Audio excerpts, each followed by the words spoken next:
But my drug addiction just took me to a place that I just felt like there was no way I could ever get out of that. Were you getting any help with your drug problem? Yes, I was. I was getting help with that. And I'm very grateful for the people that helped me get into drug treatment. I have been clean for almost 2 years now. And I have a beautiful daughter, but mine was hopeless still. I didn't think I would ever be able to dig myself out of the hole that I had put my life into.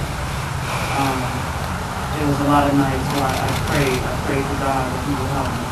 And I truly had to surrender myself, not only from my drug addiction, but from all the negativity that I was feeling. And I heard about Beatitude House there. They have pamphlets there on the wall, and I called, and I was very sincere about getting my life in order this time. So it was truly a blessing. And I'm grateful because I just see myself not being able to do it alone. I had been in recovery before, and I relapsed. And I think I look back at it now, and I know that I relapsed because I went through treatment and then I got put out on my own. So, when things came up, I had nobody to really talk to. So being here, trying to get my life in order, if a crisis come up, there's always staff that I can talk to. If I need help with my daughter, there's a child advocacy person here. If I need assistance with any type of help, it has always been given to me here. And that's what's so good about it. When we try to get our lives in order, it's really hard to do it on your own. Yeah. You always need... Especially when you're already in the ditch. Right.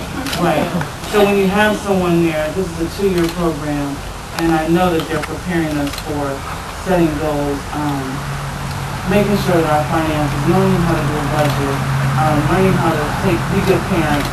When you have all of that, and you have the structure, you're able to go out and do what you need to do. And make it. All three of you were parents. Were all of you single parents? Yes. Okay. So you were solely responsible for your children, too.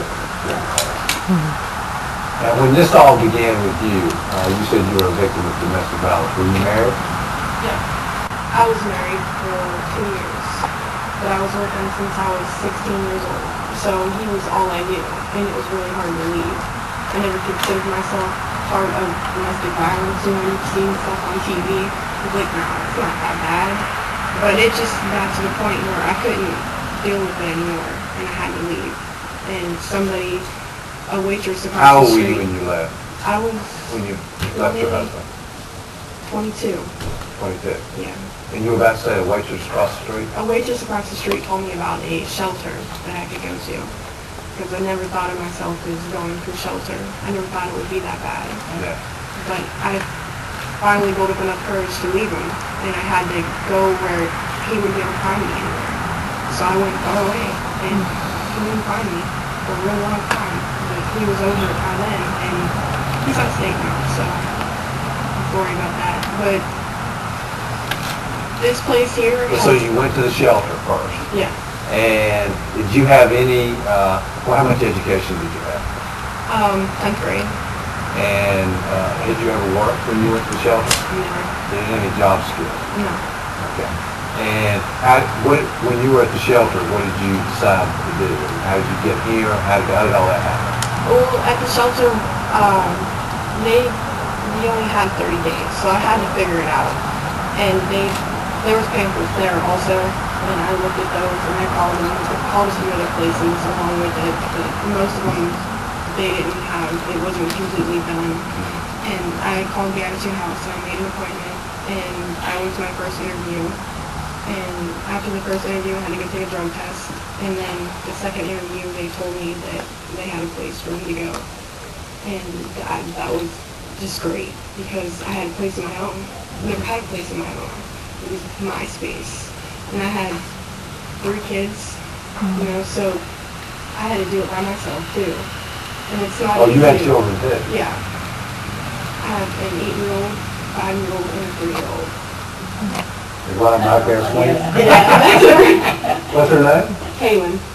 And how old is she? She's 8. She's old. She's your oldest. Yeah. These people at the compost a tremendous amount of Really have. care, and they do kind of thing that to go to GED in 3 months, so they got out of school in 10th grade, and Really? I finished, 3 semesters Yeah. of college, and as a 3.31 grade point average. Right. This is just need a chance, isn't it? Yeah. never through that. Good for you kids, too. Where do you all get your money? We get almost half is government, and Government being what? federal, state, city of Youngstown, city of Warren, so the city money would be federal flow through CDBG. Right. And then the state is Ohio Department of Development, and the federal is HUD funds. And we've really been appreciative of that, and it covers about half. The other half, we're asking everywhere, churches, individuals, foundations, everywhere, to raise the other half. And our budget's about $1.2 million a year for, we're housing about 100 people a day, every day, and then we also. How many are here? In this About house? 24 families in this house, and then we have the 2 adjacent here, so 12 families at this site, so. You got modesty, you got those. Both sides, yeah. And then we also have an education program and support services, rather low income in the area. How do you Warren. decide that? I bet you have more people who want to come than you have space for. Sometimes it's just the limitation of when the application comes. We have a number of 1-bedroom apartments. If you get a family with 4 or 5 kids, you Yeah, can't take them. right. So some of it's that kind of limitation. Some of it, as Nikki said, is drug testing. We aren't a drug rehab. We have a defined program that's very structured, and it includes education, and we know people can't break out of poverty if they haven't dealt with a drug problem already. So we put those things together, and does the person have a sense that they can set some goals? I think that's the other thing we're looking for. So they just need a little seed, and then we can build on it, and these people all had that very, very much so. They're very successful. Well, what you're doing is very important. And before I got into running for political office, we had an organization in North Carolina called Urban Ministries. It was basically a faith-based group where we did some things that were similar to this, basically focused on the homeless. And I'm very, very proud of what you're doing. Very important. We love it. We enjoy it. And all of you should be very proud of what she's done. You've shown some real courage and backbone. It's hard to come out. And I know we don't have much time, and we're going to do a press release after the next thing. But I'm not taking any questions here. But if you have questions for any of these people, I would love for you to ask them, because this is what this should be about. So if anybody in the media has questions for any of these 5, I'd love for you to get a chance to ask them. And in closing, the only thing I'd like to say is we've been very appreciative of the HUD funding, but right now we can't expand, although we're trying to expand in Warren, but we can't receive any increase in HUD funding because they've eliminated applying that funding to women with children. Okay. So that's good for you to know, and we have a little. Very good. packet Oh, over thank the you. attic. Thank you very much. That's very nice of you. So thank you very much. We really appreciate you coming. I'm We glad. appreciate your. I'm glad to be here. Very proud of all of you. I mean that. Thank you. I mean that. I have to tell you, before I let them ask questions if they have any, is I've met women like you all over this country. Usually we didn't have all these people here. And I never stop being inspired by how much strength and resolve you have. I mean that.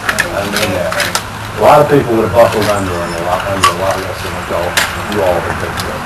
You ought to be proud. Children ought to be proud of you too. Yeah, you do. Make sure your children know what you've done. You've done it for them. Any questions, anybody? For any of them? Thank you all very much. This is your daughter, right? Yeah, I just don't want to scare her. All these people are scared.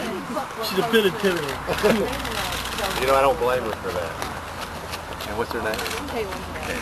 Caitlin, you're so pretty. Are you proud of your mom? Still. You're doing so good. I'm very proud of her.